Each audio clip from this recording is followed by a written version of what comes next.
प्रणम्य शिरसा देवं गौरीपुत्रं विनायकं भक्तावासं स्मरे नित्यम् आयुष्कामार्थसिद्धये।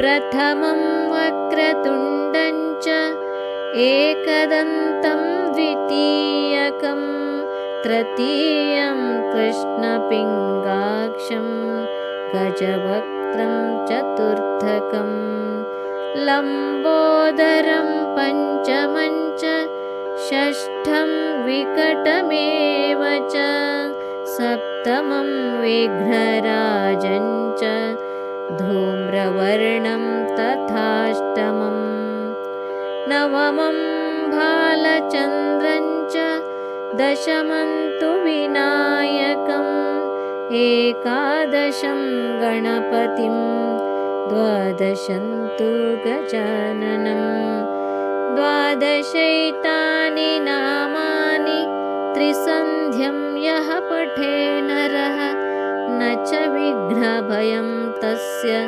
सर्वसिद्धिकरं प्रभो।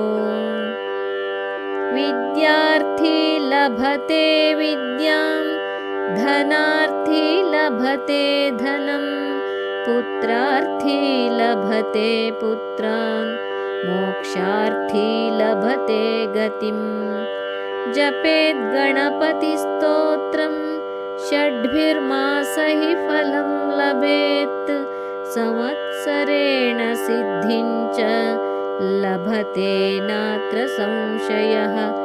अष्टभ्यो ब्राह्मणेभ्यश्च लिखित्वा यः समर्पयेत् तस्य विद्या भवेत् सर्व गणेशस्य प्रसादतः इति श्रीनारदपुराणे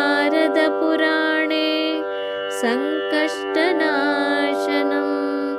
गणेशपुराणं